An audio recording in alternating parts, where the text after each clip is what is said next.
Okay, we're picking up where we left off. This is the Book of Virtues, bedtime stories from the Book of Virtues by William J. Bennett.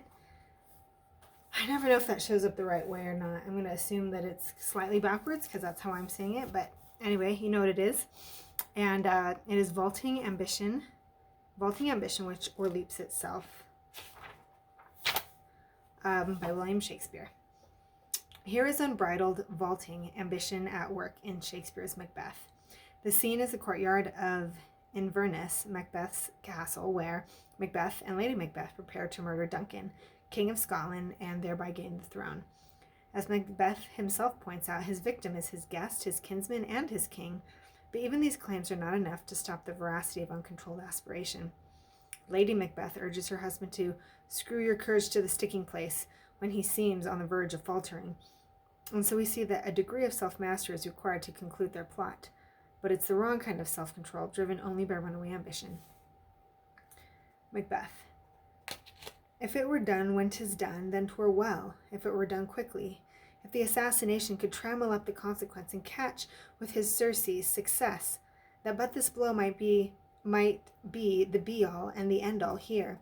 But here, upon this bank and shoal of time, will jump the life to come, but in these cases we still have judgment here, that we but teach bloody instructions, which being taught, return to plague the inventor. This even-handed justice commends the ingredients of our poison chalice to our own lips. He's here in double trust. First, as I'm his kinsman and his subject, strong both against the deed, then as his host, who should against his murderer shut the door, not bear the knife myself. Besides, this Duncan hath borne his faculties so meek, hath been so clear in his great office, that his virtues will plead like angels trumpet-tongued against the deep damnation of his taking off. And pity, like a naked newborn babe striding the blast, or heaven's cherubim horsed upon the sightless couriers of the air, shall blow the horrid deed in every ear, that tears shall drown the wind. I have no spur to prick the sides of my intent, but only vaulting ambition, which o'erleaps itself and falls on the other. Enter Lady Macbeth. How now? What news? Lady Macbeth.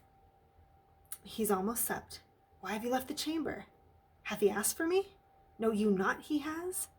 We'll proceed no further in this business. He hath honored me of late. This is Macbeth.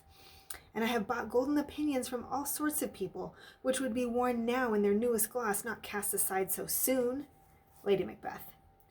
Was the hope drunk wherein you dressed yourself? Hath it slept since, and wakes it now to look so green and pale at what it did so freely? From this time such I account thy love. Art thou afeard to be the same in thine own act and valor as thou art in desire? Wouldst thou have that which thou esteemed the ornament of life, and live a coward in thine own esteem, letting I dare not wait upon I would, like the poor cat in the adage? Macbeth. Prithee, peace. I dare do all that may become a man. Who dares to do more is none. What beast was then that made you break this enterprise to me?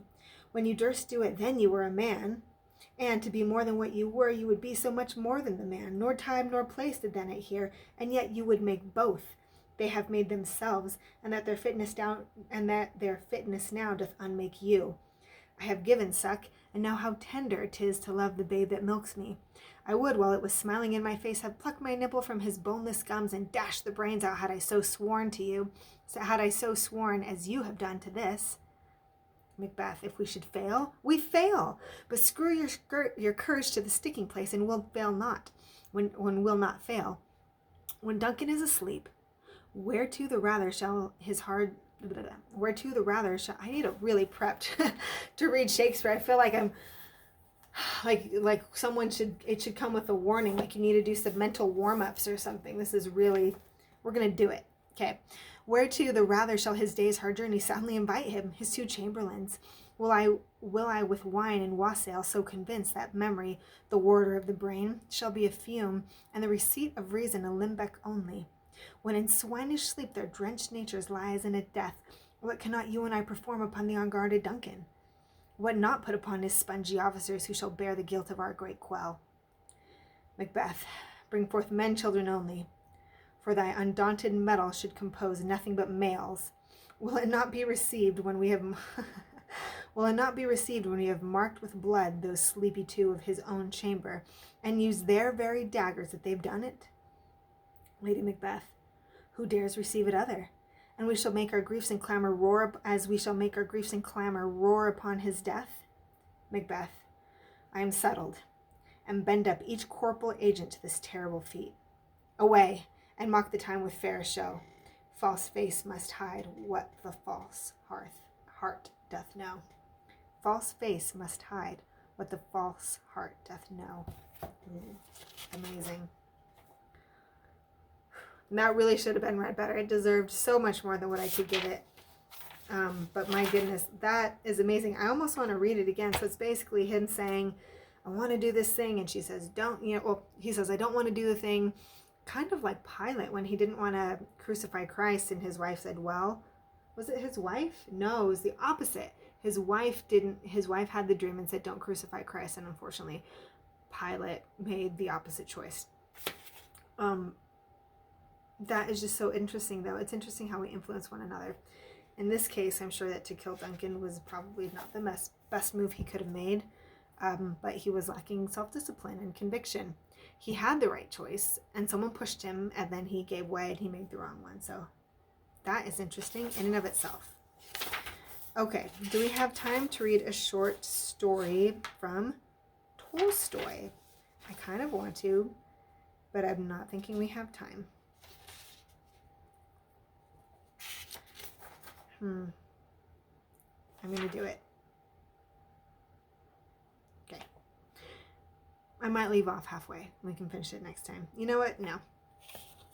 That Shakespeare took it out of me. I vacillate. I'm going to finish. Okay. Let's do this. How Much Land Does a Man Need? By Leo Tolstoy. This story by Tolstoy, written in 1886, in its fundamental physical action, is a marvelous metaphor for the need for us to set definite boundaries on our own appetites. Again, we're in the first section of the Book of Virtues, which is self-discipline, hence the theme. There was once a peasant named Paham who worked hard and honestly for his family, but who had no land of his own, so he always remained as poor as the next man.